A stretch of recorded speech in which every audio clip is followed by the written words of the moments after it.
there were days where I was awake for so long that when I was writing an email, it was not making sense. We live in an age now where you can make it without a college degree. We have the internet, which is like a pool of unlimited resources in terms of education.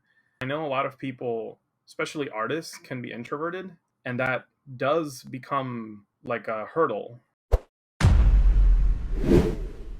All right, so Jorge, one of the things I've talked a lot about on the channel is comparison and how comparison can be the thief of joy, and how a lot of times we find ourselves overwhelmed and in these deep, dark places, not because of procrastination, not because of lack of motivation or inspiration or all the things that a lot of times we think it is, but really Hmm. and truly, it's because we're comparing ourselves to other people. We're comparing ourselves to all sorts of societal standards or whatever it is. I know this is a topic you're super passionate about.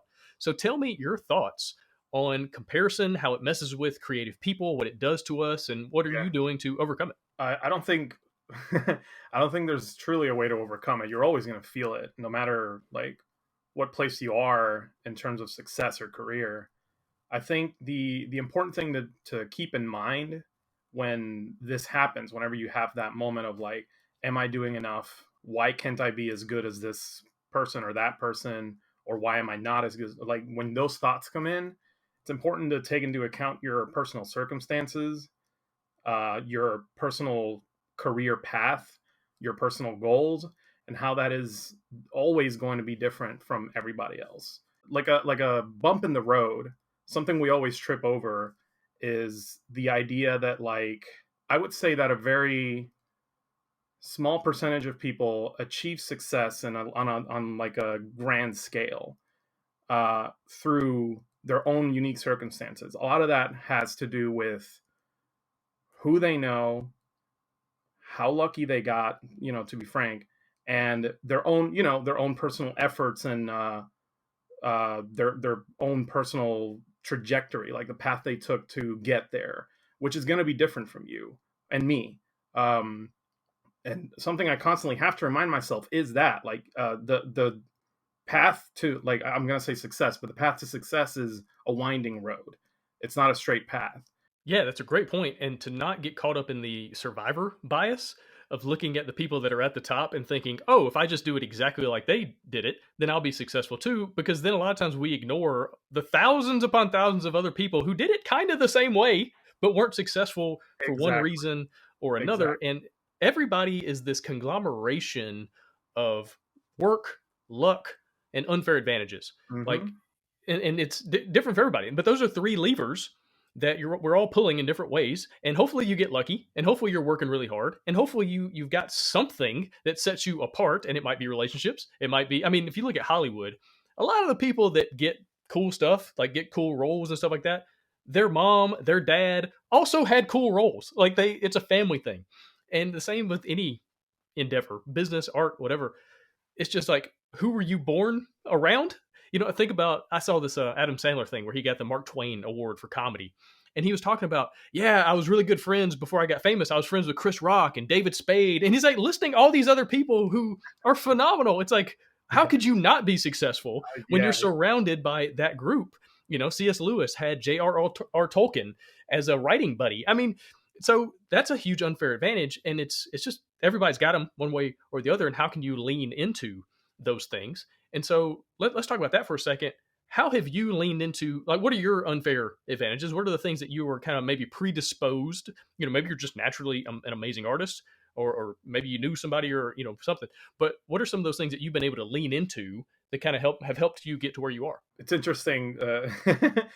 I don't want to use the term unfair, but I think I know what you mean by that. Like, I think I get the general sentiment. Like, there is a very, very, very circumstantial aspect to that, which it can be outside of our control.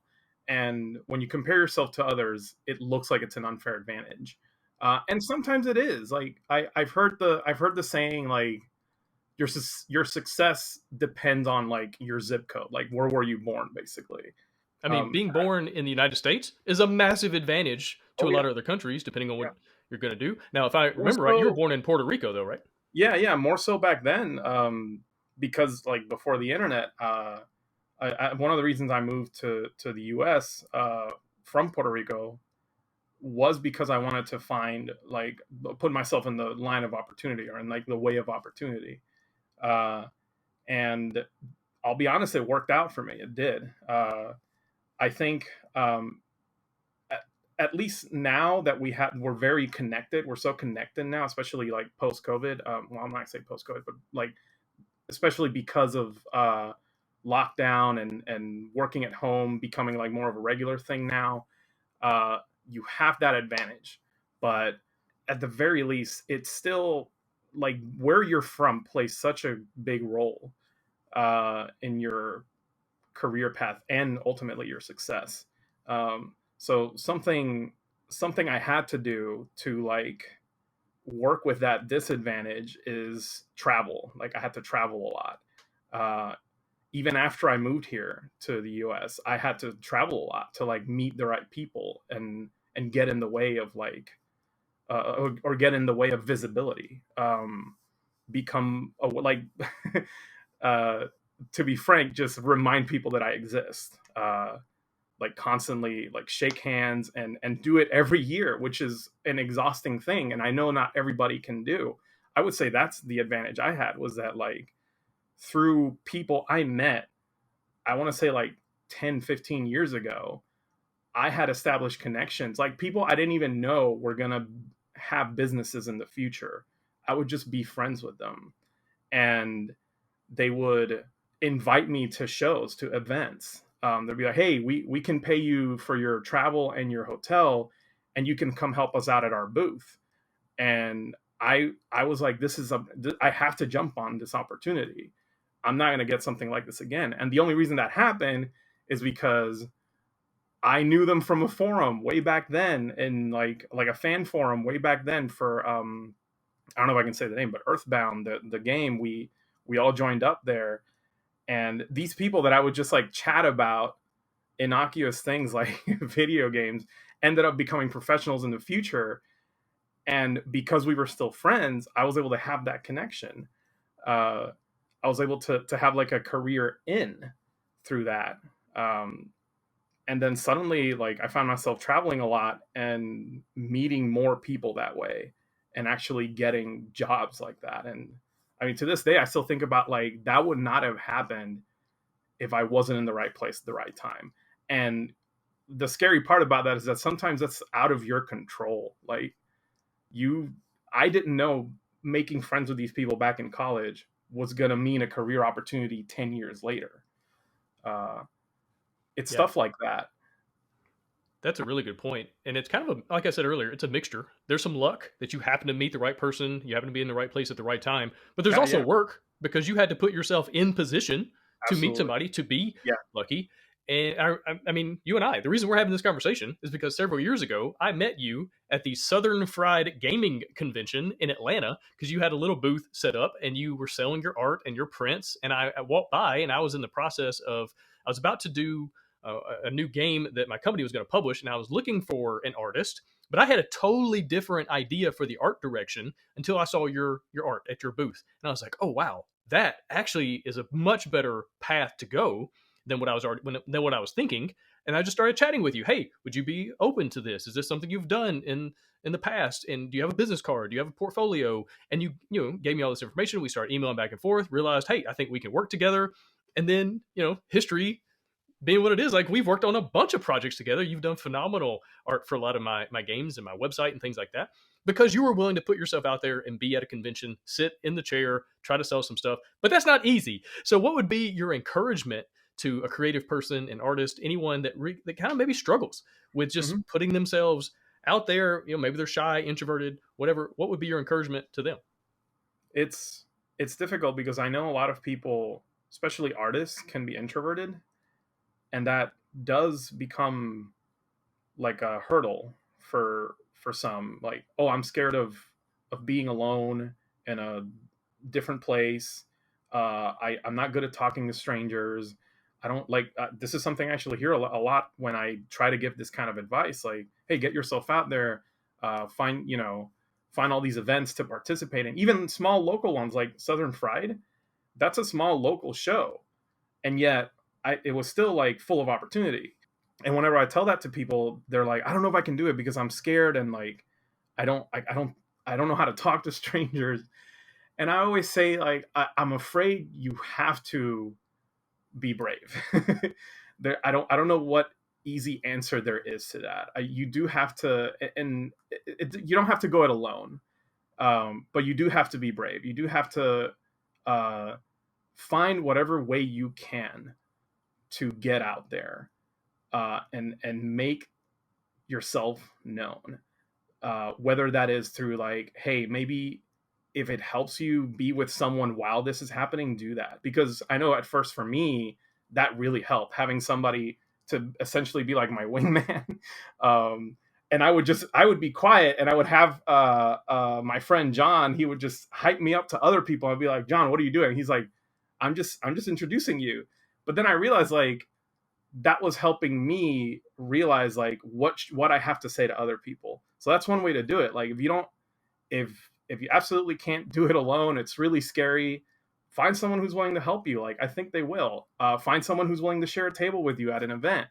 In addition to that, don't be afraid of asking your peers and your friends for help. Like, that's a big thing also that I'm 100% going to preach about, is your friends and your peers will help you, and all you have to do is ask, and you don't have to be afraid of asking, because nobody's going to feel like you're taking advantage of them. Nobody's going to feel like you're trying to get something out of them. They want to help you because they know we can't do it alone. Like, nobody goes it alone. So that's one way. That's one thing I would say. Like, get out there, be brave, but if it's too difficult, find someone who can help. Like, and you will.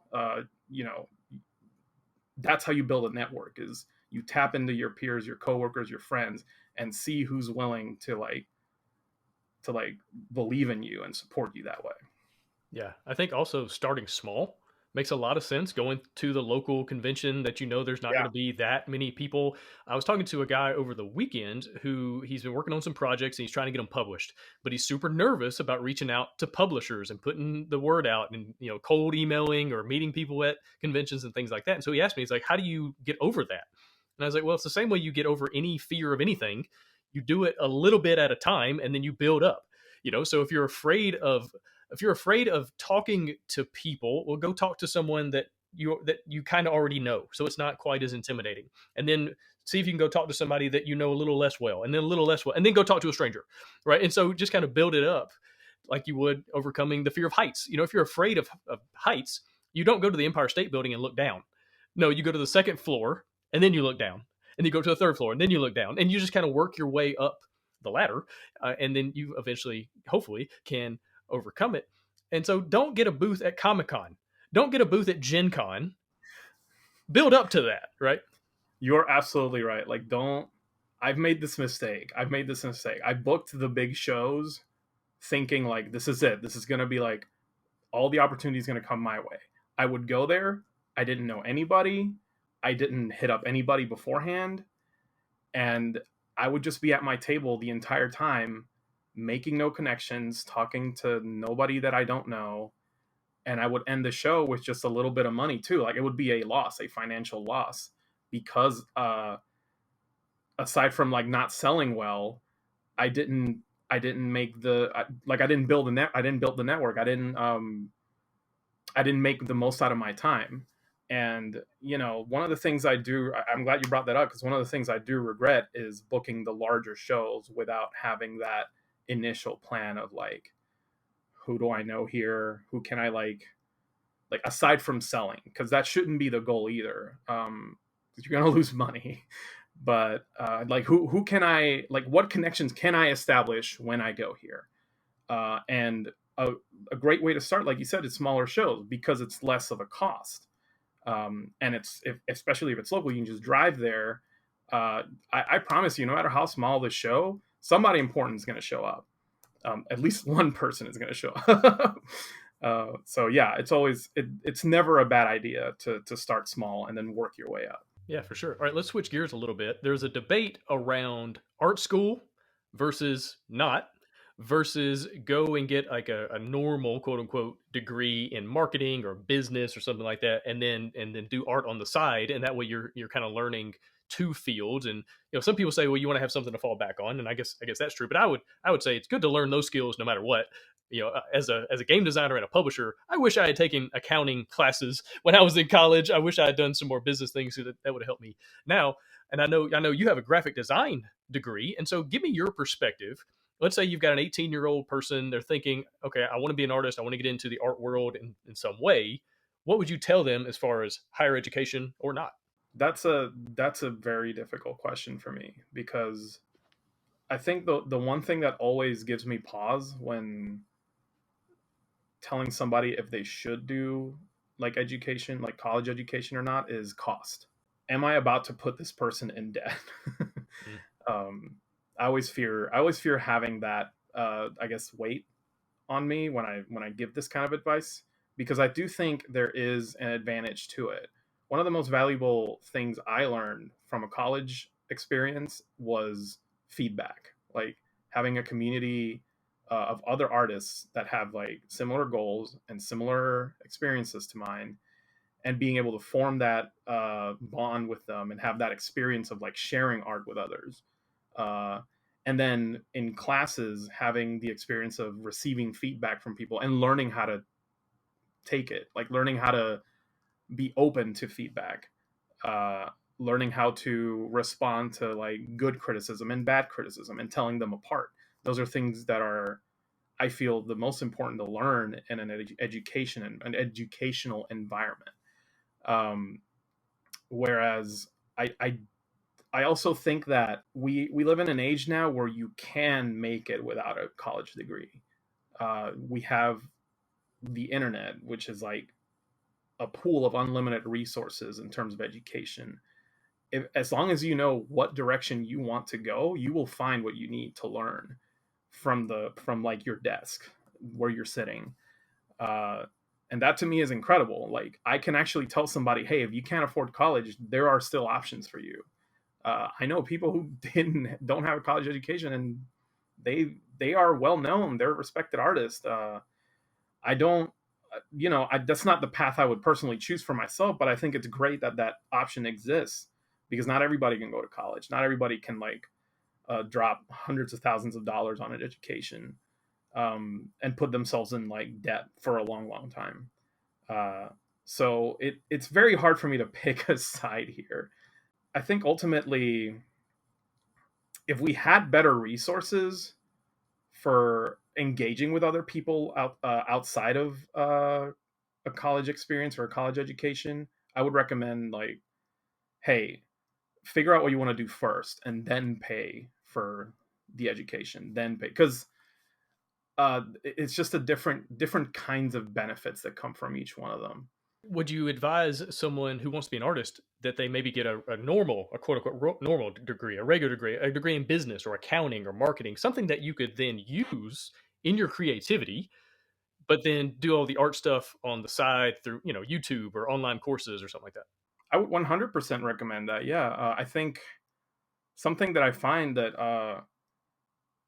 with young artists that they do not know is that if you want to have a career as an artist, you need to learn how to do business. You need to learn how to, like, you need to learn the boring parts of it. A lot of artists, especially like people coming out of college or just like trying to build a career as an artist, I'm not going to say they make a mistake, but rather there's this misguided belief that as long as you're a good artist, you're going to get hired. And that's only true for like a very few amount, like very few people. People who are like just that good that no matter what they make, people are going to be like, I need you to work on this. For the rest of us, you need to learn, like, you do need to learn how to market yourself, how to put yourself in front of others, how to like do your own finances, how to manage your own social media, how to, like, you need to learn a like a roster of other talents just to maintain your, especially if you're thinking about being independent, an independent worker, like your own boss. There's a lot of things that they don't teach you in school for that. And that's one criticism I have of college education, is that they kind of like, okay, you're a good artist now, like bye, go. And like depending on where you go, you won't even have any marketing skills, any like financial skills, any like you're not good with money, you're not good with scheduling, you're not good with your time. And then suddenly like you're a great artist, you're an excellent and talented person, but nobody knows who you are because you don't know where to go. You don't know how to start. You don't know like you don't have anybody who like already has like a leg up and they can help you out with that too. Um, and then you're stuck there wondering like, well, why? What am I doing wrong? Like I don't know. I'm good. I have what it takes, and I know I can work hard, but nobody wants to hire me. And it's like, well, nobody knows who you are, and that's not a bad thing. It's just that like it happens to a lot of people. It's just that nobody taught you how to get out there, which I think should be a thing taught in art school. Like it just makes it more difficult for people starting out. Yeah, for sure. And I've hired lots of artists over the years, lots of different people for different projects. Not a single time have I ever asked, "Hey, where did you go to school? Do you have a degree?" I've never once asked that. What I've asked is, "Can you show me your portfolio?"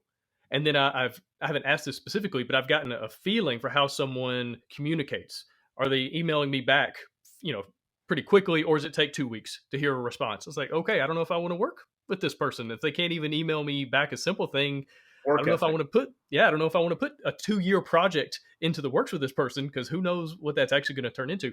And so Yep. there's so many things that I'm thinking through as someone who hires artists, and schooling can help with that, but it's definitely there's some other skills going on that someone needs to figure out. And let's keep talking about like the freelance independent versus working at a company and having a regular paycheck because you've done both.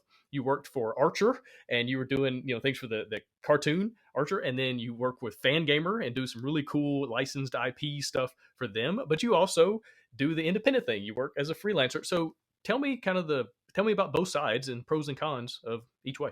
Right away, I can tell you, working with a company, working like being an employer, uh, no, sorry, being an employee gives you health benefits. Like the security of having like a stable income and stable health plan, and those are the things that are the most appealing when it comes to working with a corporation. There's also like there is more of a structure to it as well. When you're when you're working with a team of people, you tend to kind of figure out, okay, well, this is my specialty, this is what I'm good at, and this is what I'm going to contribute to the team, and it does grant like a degree of stability in terms of like your workload. When it comes to working freelance, it's a whole different kind of thing. I think I would say that personally, I found freelance work the most fulfilling as an artist because uh, that was definitely a more of a case by case basis. But every client that would approach me wanted me to work for them because of my art, uh, and that's a really good feeling. Like it's like, wow, you need me to do this for you. It's not just I'm creating a product for you. It's this is, hey, we want you on this project because of how you draw. And I'm gonna admit that that is the nicest thing about working freelance, is that you do have more. It does give you more agency over the kind of work you do, and in turn, it makes it more fulfilling. Now, the disadvantage of working freelance is that it lacks structure. You Because you're your own boss, you tend to go easy on yourself too, or you can be extremely hard on yourself, like either or, and which is something I was experiencing both ends of that. Like I am both my harshest boss and my like chill, like let's just hang out boss. Like, and it's it does require you to have like more discipline because no one's there to like pressure you aside from clients. No one's there to like pressure you or not pressure you. At the end of the day, do you clock out? I didn't. I was like, well, my work's not done. I got to keep going. So there were days where I would just have like the entire day of work. And then there were days where like, well, today I kind of just want to go out, and I would. Um, so if you want me to boil it down to like like a very brief summary, working professionally with like a company or an employer grants you stability in a lot of ways, in your career, in your work life balance, and in the benefits that come from that uh, corporate structure. But then freelance, you have more fulfilling work, you have a more flexible schedule, you have way more agency over your work. But then a lot of that comes at the cost of a stability and structure. That's really what boils down to for me. Gotcha. Now I know you've worked on quite a few licenses. What's been your favorite? But then also, what has been the interesting stipulations or different restrictions that you've kind of had to figure out because these big companies, they're very adamant about certain things being done a certain way. Tell me about that whole process. I'll I'll be as delicate as I can with this subject. It is interesting when you work for the companies that you admire and that you've always had like a love for. You tend to realize, or what does happen is that you end up having to like detach those emotions a little bit, because at the end of the day, no matter how loyal you are, no matter how much this this team has influenced you as an artist or as a professional, you are creating a product at the end of the day. So you do have to be 100% utmost in your most professional behavior and set aside your personal feelings. That's been the thing, the most, I guess, eye-opening thing to me with working with IPs and working with other companies. If you want me to say like who's my favorite to work with, honestly, like independent developers are always the best to work with.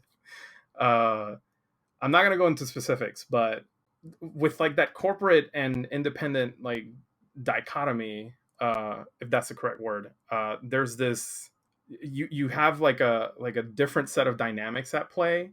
Um, the smaller the company, the more direct line of communication you have to the people in charge, and they're always happy to work with you because they're like, I can't believe you're making a product for our stuff. Like this is great. Whereas with a more established IP or company, you're talking to a contact, and they can either be the best to work with or the worst to work with. It just depends on the kind of on the degrees of protection with their brand that they're willing to enforce. It's both eye-opening, like I guess enlightening, and it's a very valuable experience for me. But at the same time, it does make me realize like how there is a compromise to art when it comes to working, when art is your career and your profession, which again is another difference between working corporate and working freelance. um, a lot of the integrity goes into is kind of put on the chopping block.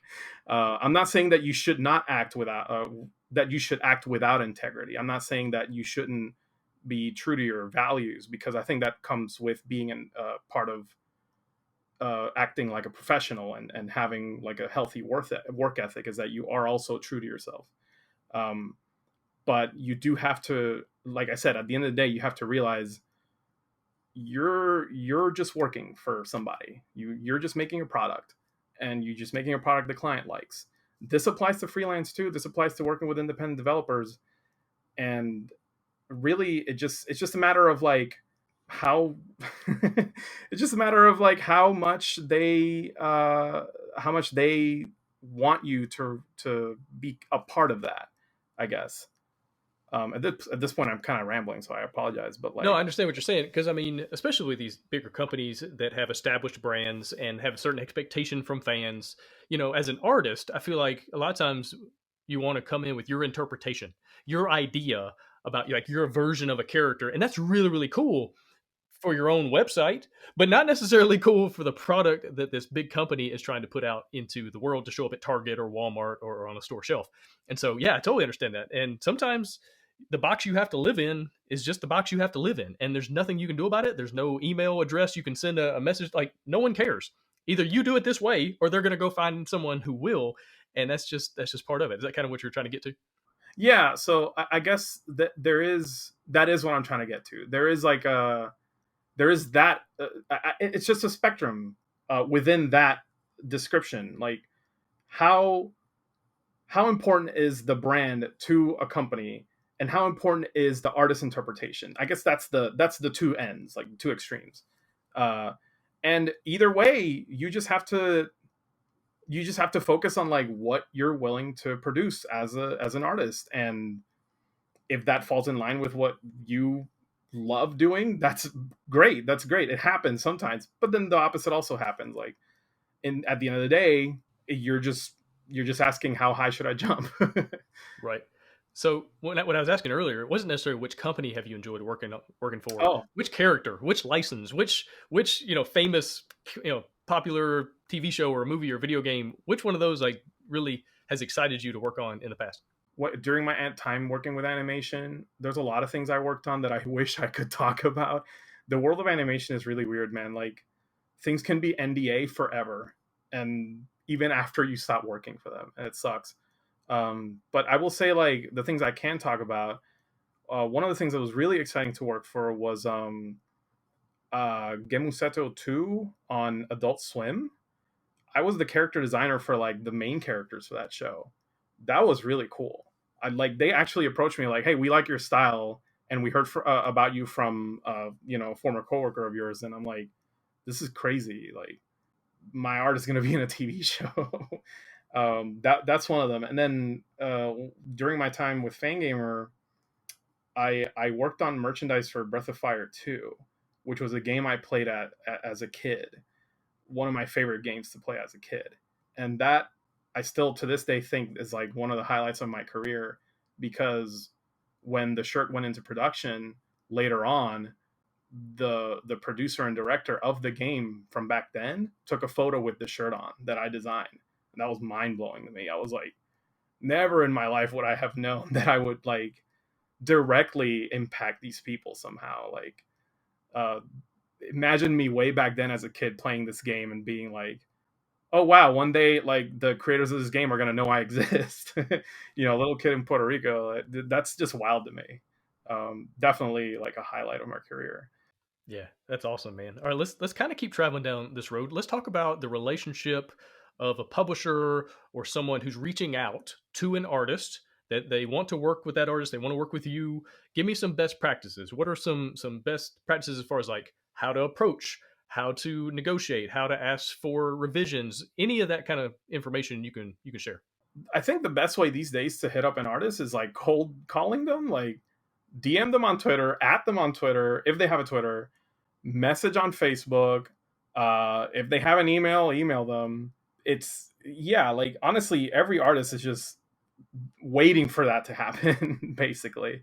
Uh, so it can be as informal as it needs to be, I guess. How much should I have ready to go as far as like what I need? Because it's one thing to reach out to an artist and say, "Hey, are you open to commission? Are you available?" And if they say yes, okay, now what? What do I come back to them? Do I just give the Okay. full 5 pages of ideas, or like tell me what's a best practice there? No, I think the best thing to do is give them the pitch. Like, hey, so currently we're working on this. We're currently looking for this kind of role. Uh, we were wondering what your experience is with this. Here are some examples of what we're looking for, and finally, like, what is your time frame looking like? And could we get a quote or a rate based on this information? And then once the artist responds with that information, then you take a minute to like review their work. You get back to them like, hey, like, thanks for responding to us. We're gonna review this. We're gonna take this into consideration, and then like we'll hit you up with our final decision. That's a little bit formal. It can be less formal than that. You can be like, hey, thanks for reaching out. We're excited to work with you. Uh, we'll reach back when we have like the timeline sorted out and all these things. I think the more you can uh, express like what you're expecting out of this artist, like in terms of time frame, workload, uh, quality of work. Something I love is when clients tell me, "Hey, we don't need this to look great. We just need it done fast." Because that puts in my head like an expectation. Okay, this can be something that'll take less time, so I can fit it into this part of my schedule. And like I know they have like a expectation of quality of work that doesn't necessarily have to be perfect, which is great because it means like okay, they're relaxed. They can, as long as it's functional, as long as it's done, it doesn't have to be perfect. And then always ask about quotes right away because it gives artists the like it'll let artists know that you have a budget. And that you're not just like going around shopping for like the cheapest option, which does happen. Something I don't like is when I am reached out for work and nobody gives me an idea of like if they know my rates or if they want to know my rates. And then when I ask them like that's when the budget question comes up. Like if you want to avoid the like what's your budget question, ask for rates and quotes right away for like time and work needed. When the opposite of that happens and I give people my quote, I'm already expecting them to ghost me because they're just shopping around for the cheapest option, basically. To be frank, Yeah, that's a really good point. When it comes to timelines, I've worked with some artists that they wanted to get paid half up front, half at the end. Some have set up in thirds. Some have set up timelines of, okay, I'm going to deliver like the very rough sketch, and then I'll do the ink, and then we'll do the actual color, and then we'll do the finalization. Like they wanted every step along the way to be approved and all that. And so I know every artist is a little bit different, but in your perspective, from your experience, what are your thoughts on setting up milestones and timelines and that kind of thing as far as the work being completed and work being paid for? I always ask for payment after the files are sent, like the final files, when the work is done. Basically, I tend to work better when I know I'm gonna get paid. Like it has to like that does motivate me. Like if I don't do this I won't get paid, if I do this I'll get paid. Like that's basically what it boils down to. It's different for a lot of people. I Now I will say the smart way to go about that is to have things in writing, like have a contract. If you're the kind of person that takes payment after the work is done, have a contract, have like a record of what you are expected to do and how much money you're expected to get paid. Because in the event that people don't pay for something, then you're like, hey, you promised, here's proof of it. And I'm not going to say you threaten legal action, but you're like, hey, you know what a contract is, right? It's an agreement. If you fail that agreement, something's going to happen. So that's one way to do it. And then other people prefer just payment in advance, which is like the less hassle kind of way to do it. But the reason I don't do that is because I want to hold myself more accountable. If I get paid in advance and then I suddenly start slacking on the work, that looks really bad on me. Like that is like the client is wasting money that they already paid. Um, so it's a little bit too much pressure for me. So I tend not to do it because of that. Okay. Do you have any, you don't have to mention any names, but do you have any like horror stories of people refusing to pay or ghosting you when you've already done a ton of work or anything like that? I'm thankful that a lot of clients I worked with have been really good about payment. The only time something bad happened was actually my fault, and I'm okay to talk about this. But so for one client, I wrote down in my agreement that they can pay whenever their crowdfunding campaign ends and it's fulfilled. You can already see where this is going. Uh, so the Murphy's Law thing happened, and of course they didn't even have a campaign, so they didn't make any money. And in writing, they don't have to pay me anything because my stipulation was if you have a campaign, you will pay. They did not. So they were developing this game and they didn't even know themselves how they were going to get the money. That's on me. Like I should have asked them about that. And they found a publisher, but then that meant like they have somebody who's going to publish the game. They don't need crowdfunding anymore. So I was kind of left there like, huh, I just screwed myself over. Like they don't need to pay me. I don't have to enforce this. But again, thankfully, um, I'm not joking. Like 3 to 4 years down the line, that person got back to me and asked me how much do I owe you, and they Wow. paid me. So it just took a little while. It took a long time. And at that point, I was like, I'm not going to fight this because it's my fault. So I gave up on it entirely. years later they approach me like, hey, so how much do we owe you again? And I'm like, this much. And that same day they paid. It worked out in the end. But yeah, that's kind of like a word of warning. Like, you really do want to be careful with how you set your own stipulation, because it is meant to protect you, but sometimes you self-sabotage, like if you're not thinking of like possible outcomes. Yeah, that's a good point. I guess there's also some benefit to talking to other artists that have already traveled down that road. You know, if you've never worked with a company that's going to do a crowdfunding campaign, you probably want to reach out to artists who have and say, "Hey, how did you structure your contract?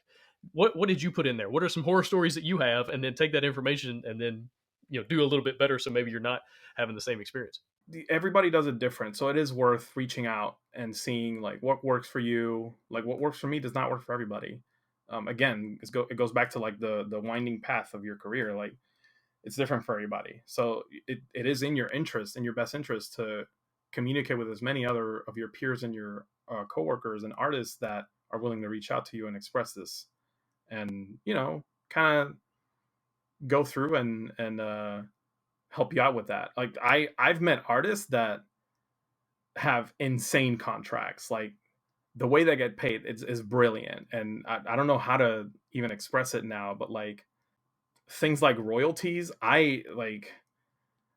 do you even negotiate that? That's something I don't know how to do, because it's like, well, and the thing is, because I mostly like working with smaller clients, and I try not to do the whole royalty thing when it comes to like independent workers, because like I don't know if they're gonna be big, like and I don't know if they like, I don't know if I want to like treat them that way, because it kind of puts them in a weird place where it's like, if my project does not succeed, I am still going to have to pay you for this.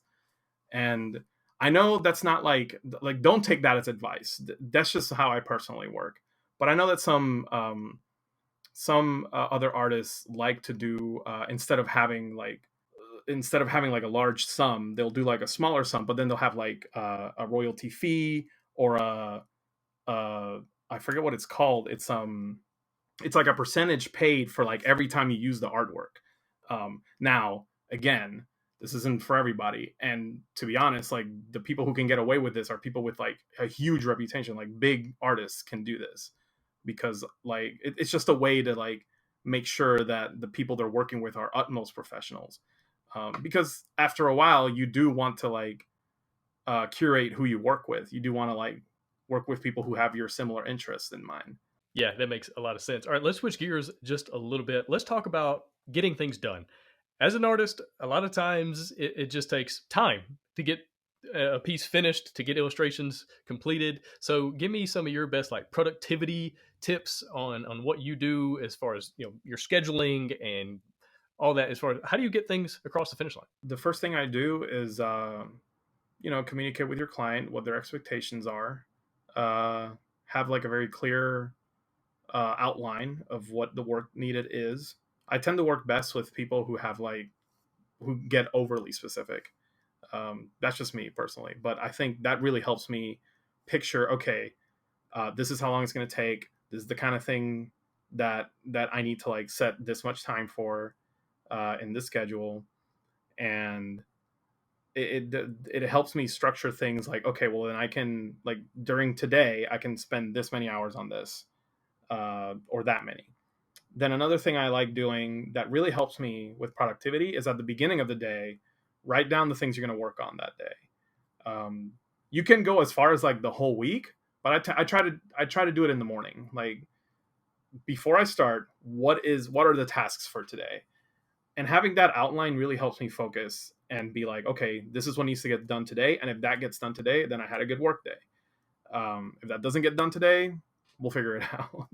um, then that to me is the biggest one. I think the other thing too is, in all honesty, have a day where it's like, once you clock out, that's sacred. You don't work, you don't do anything. To me, that's Friday nights. Like, Friday nights are, once I punch out, there is no work on Friday night.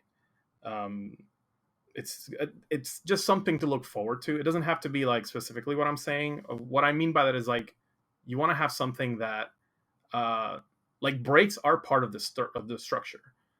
Overworking yourself, like, sure, you'll get more done, but at the end of the day, your output decreases, the quality of your work decreases. You do not you will, like, something that has happened to me is when I overwork, like my brain doesn't work right. So I miss notes. Like I miss things that clients are telling me, hey, fix that. And then I forget because my head is not there. And then I send the work in and they're like, hey, why didn't you fix this? And it's like, oh crap, you did mention that. I'm sorry. And that makes you look bad. So it's, part of the structure is having like a work life balance. It's not easy to do, especially when you're working freelance. That was the hardest part, but that's one thing I recommend.